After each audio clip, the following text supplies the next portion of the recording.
Hi everyone, welcome to Lesson 4 of World History class. Mr. Hauger here. Hope you're doing fantastically well, being safe, being kind, being productive in all of your classes, and being proactive. Last week I mentioned a news you can use, where you would go and research a world history story and tell me why it's important, be an expert, and be ready to present it to the class and some slides, or just be able to understand why it matters, who it affects. Well, today I'm going to give you the actual sign-up sheet. And you can open this document by clicking the link here. If you can't click it, I'm going to freeze it. You can either write it down, take a screenshot, take a picture with your phone, or grab a pen and write down this bit.ly link. So it's bit.ly/2K. Hey, I like that. LCQFZ. All right, and when you click on that link, I'm going to leave it here for another 5 seconds. You can always pause this. All right. When you click it, you're going to get taken to a sign-up sheet. That looks like this. It has the assignment details again, so if you need to see them again, they're available. Right? I think I've changed the link, so I'll delete that one. Just find your period. There are one per page, and sign up in the order that you want. I know there's no dates hooked to them. I'll just be calling you out maybe 3 or 4 per class week, and we'll go in order. So we'll just finish them where they leave off. All right, so put your name down on that sheet. If you have any trouble getting to it, just email me, but you can see the link again right here. You must be an expert on the topic, so you just need to really understand it. If you can't pronounce something, look up how to pronounce it so you can sound like a professional. You can present those in front of the class. I will also accept them in a private video link that you want to email to me at haugerd@luhsd.net or message to me through Canvas. And yeah, it should be interesting. On that sign-up sheet, put your name, first and last, and the topic that you're choosing. I don't want to have more than 2 repeats per topic, so we don't want to see the same thing over and over again. And then you'll be able to share your screen and present those, or again, make a video or Google Slides and send them to me and voice them over and narrate them, or use your phone and videotape yourself talking about the topic. Cool. And I will grade them. We'll call it 10 points. And the latest you can present is 3 weeks from now.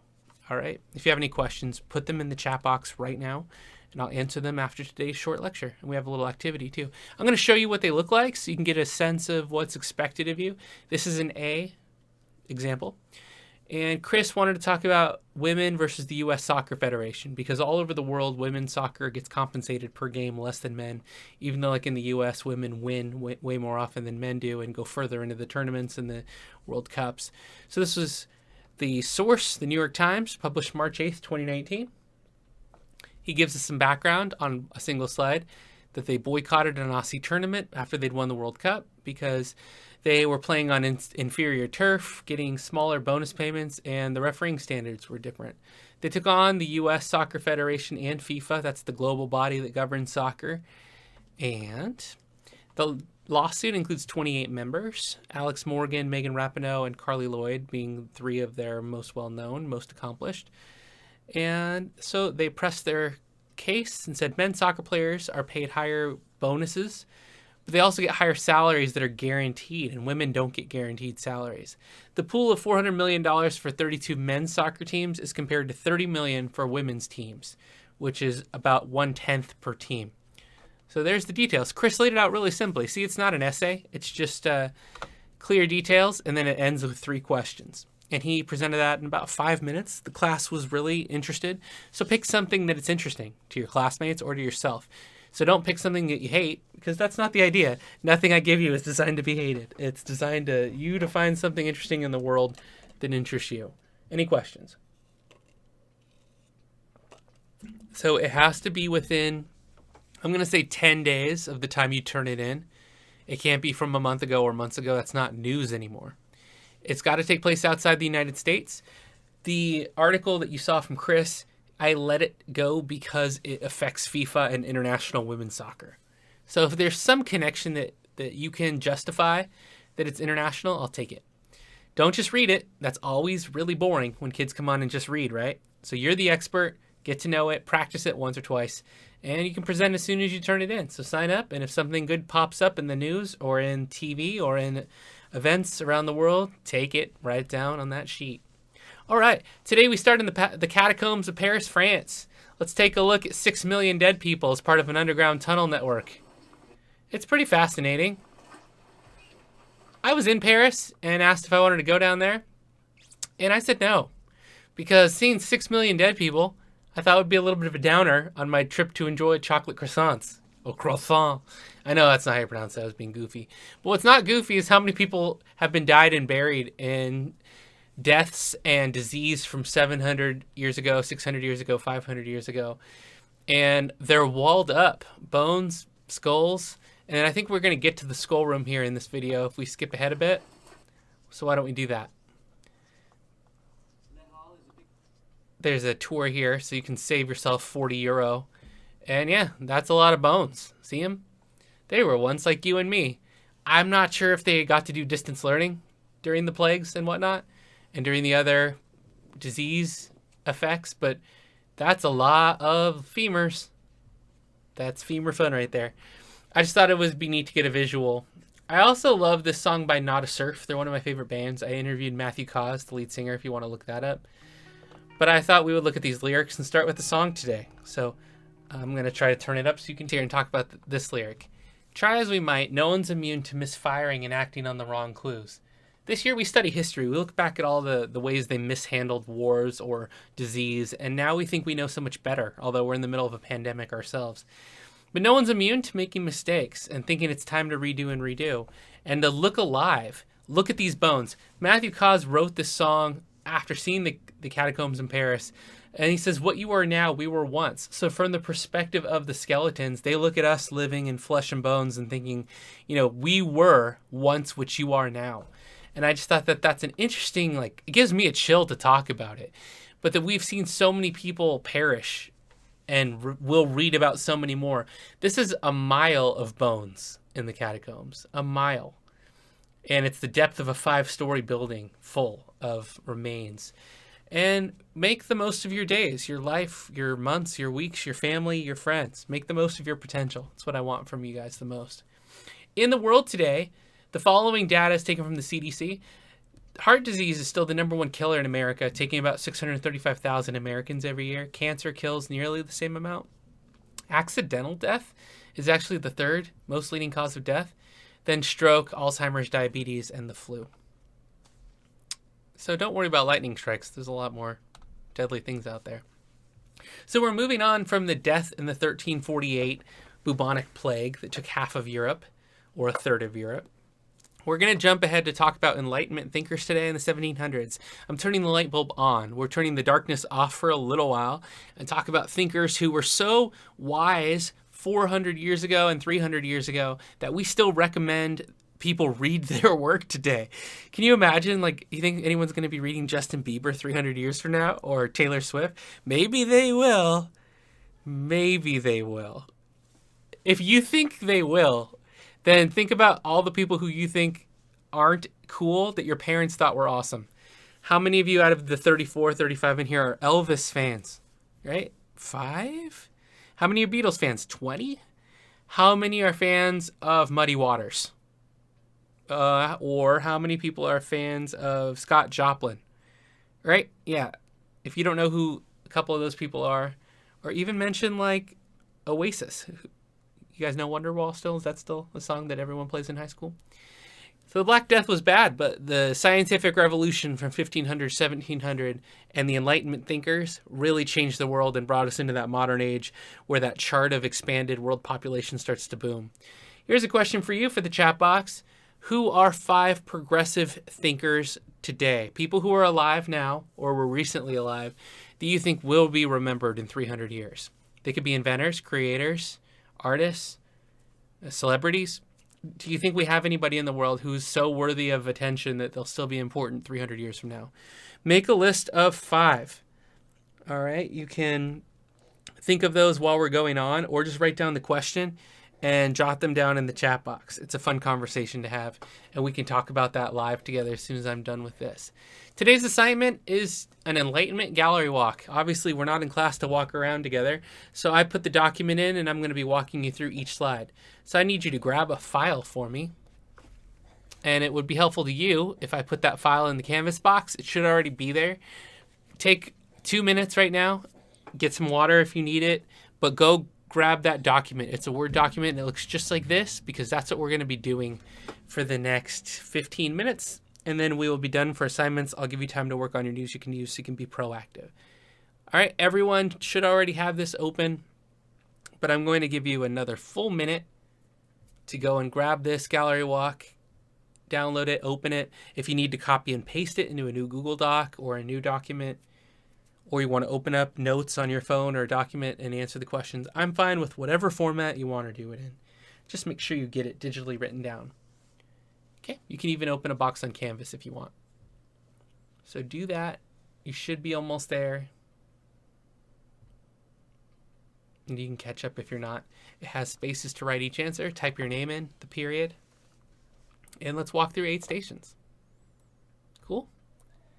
I'm ready to begin, but I'm going to give you 30 more seconds.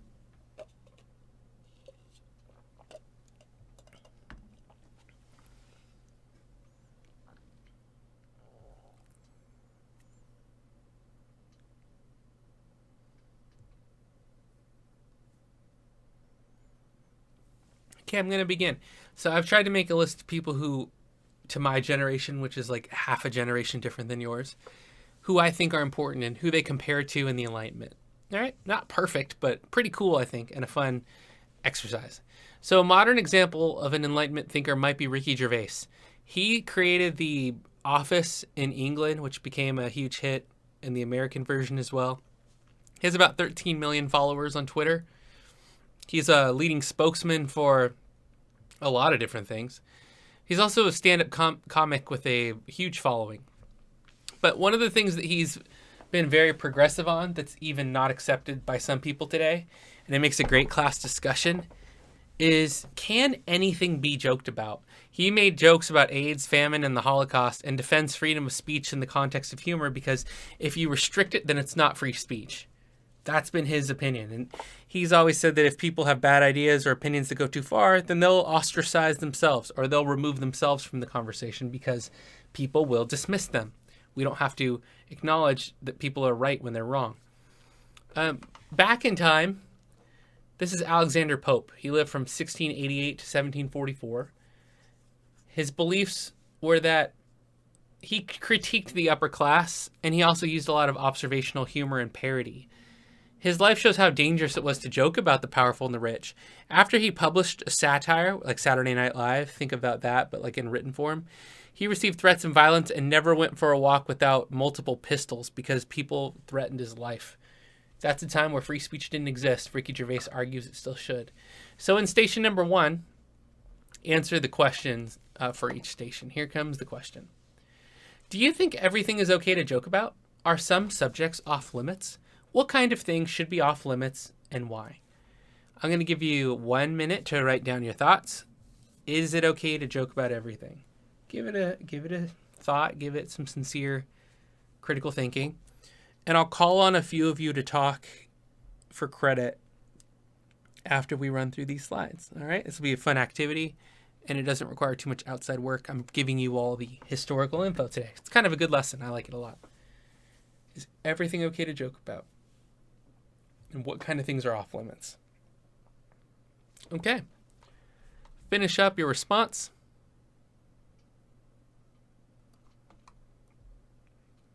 Get ready to move on to Sean Carter, Jay-Z.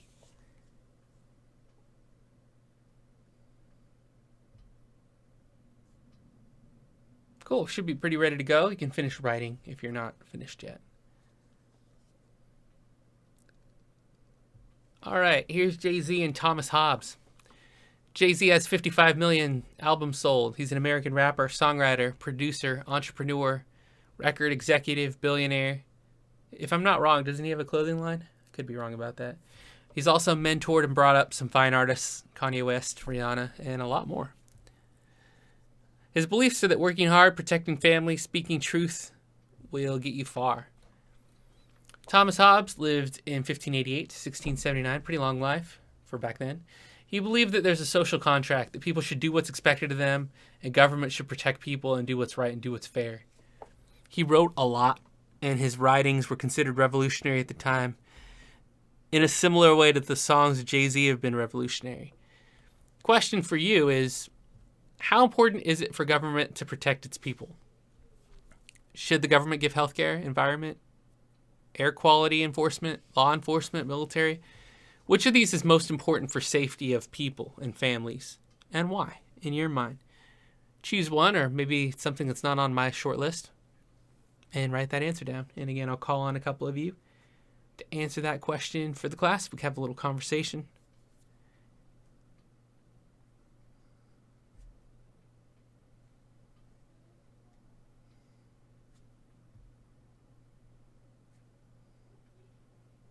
All right. And if you have something you really want to share, like Station 1, Station 2, put that in the chat box so I can call on you for that if I get the opportunity. Station 3 shows some of the top 5 influential people on Twitter. The top Twitter follower person is Katy Perry. Surprised me, right? More than Barack Obama? Does that tell you something about the modern world or the modern United States? That out of the top 5, you have 1 president and 4 pop stars? How about that? That's pretty funny. Okay. So you got Katy Perry, President Obama, Bieber, Rihanna, and Taylor Swift. The Enlightenment top 5, and I created this, obviously. Voltaire for free speech, free religion. Montesquieu for separating government into 3 branches. That's where we got that system from. Still working today. Or not working, depending on how you appreciate it. Rousseau for giving people less rules and more freedom. That's Jean-Jacques Rousseau. Adam Smith, the father of capitalism, who wrote The Wealth of Nations, Scotsman. And Denis Diderot. Also, I argued Diderot should be in there as well. Wrote a 28-volume encyclopedia by himself. It's pretty baller. It's pretty cool. If you had to compare 2 people from the modern era and 2 people from the Enlightenment era, how are they similar? How are they different? I'll make it simpler. Pick 1 person from the left and 1 person from the right. Tell me 1 way that they're similar and 1 way that they're different. So you can go Rihanna and Montesquieu, or President Obama and Adam Smith. Okay, pick 1 on the left, 1 on the right, and answer that question. How are they similar? How are they different? Do you think Voltaire could have sold out Madison Square Garden? Probably. He probably spoke to similar crowds, but without amplification. Back in the day, you'd have people in the crowd, they're called barkers, and they would repeat what the person on stage was saying so the people in the back of the crowd could hear. Seems like a bad system. Seems like they should have been more on top of technology. Get with the times. Just kidding.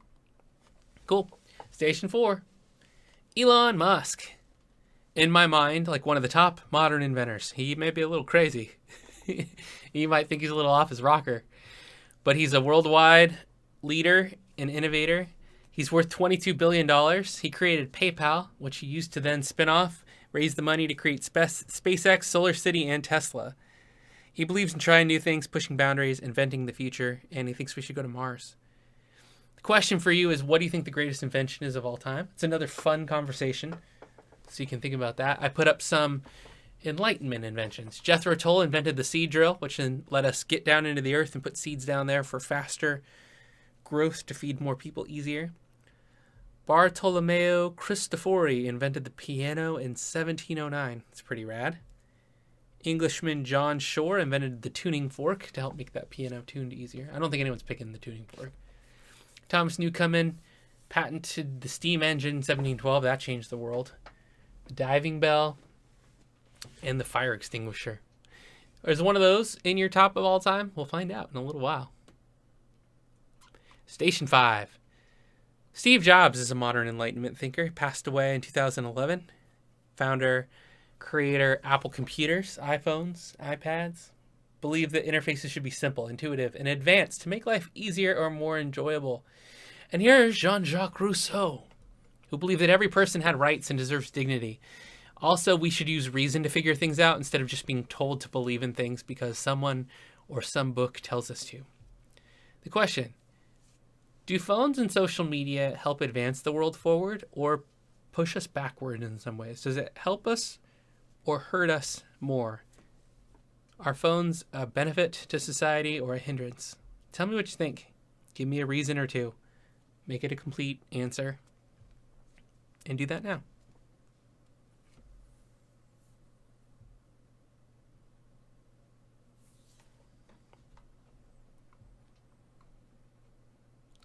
We'll start station 6 in just 30 seconds.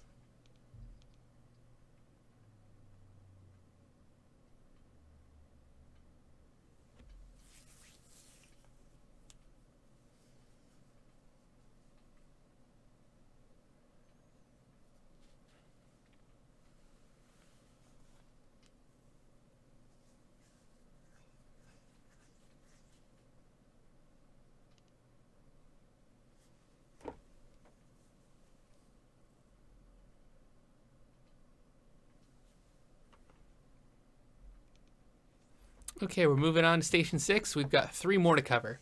Cesar Chavez. We go Californian with this example. I wish we would have been taught this since I grew up in Stockton where he did a lot of his work. But he was a farm worker and he unionized Mexican-American and Filipino-American laborers to get more rights, more pay, to be able to take care of their family for their hard work they do in agriculture. He's known for organizing boycotts, people stopping to buy fruits to make a point, to make an impact, unionizing, and raising pay for thousands of workers in California. He believed in nonviolent protests, that people's dollars could be a vote, and that everyone deserves equality and justice. We compare him to Voltaire, who fought tyranny and oppression from government and also believed people needed to become aware to stop intolerance. That's what Chavez proved too. People needed to be aware that there were thousands of workers who were getting paid pennies. And until people knew about it, nobody really cared. The prompt is explain the biggest form of intolerance in our world today. What is one area that people need to be more aware of so that we can improve as a society or as a world? It's a big question. I'm going to give you a couple minutes. What is one or two of the biggest problems that the world faces, or something that we're not paying any attention to that we should?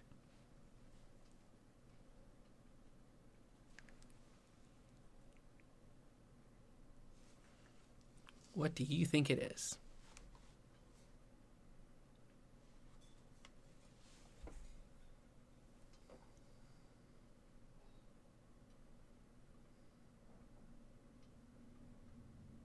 All right. And we're going to make this the final so that I can give you the promised time to complete this assignment, turn it in on Canvas, email it to haugerd@luhsd.net, or to start working on your news you can use and sign up for a story, start looking for a news article. Then we can start presenting them, maybe even next class if you can finish it. So we'll do one more. Here's Oprah Winfrey, known for 25 years of TV hosting, news, journalism, philanthropy, the Oprah Winfrey Network, and she's the first African-American billionaire in North American history. She believed in rising from poverty through education, kindness, honesty, and leadership through social progress. Comparing her with one of the rare women that are in our textbook from this generation, Mary Wollstonecraft. She believed that women should have equality, that everyone should have a higher education, people should not be judged on virtue, should be judged on virtue and not on gender. The question, give the United States a score from 1 to 10 for its gender equality and explain, is it higher or lower than the rest of the world on average, in your opinion? All right, so I'm not going to read 7 and 8. You can go on and do Jeff Bezos and Adam Smith, Bill Gates and Ben Franklin on your own moment, but some people have already worked ahead and finished that, so take 5 minutes, finish this document and turn it in. All right. Then come here and sign up for a news you can use, whichever spot suits you best. First come, first serve. Right. And we'll be finished for the day. I'm going to be live with you to answer any questions. If I didn't explain something correctly, I apologize. Put it in the chat box and let's talk. And let's get working.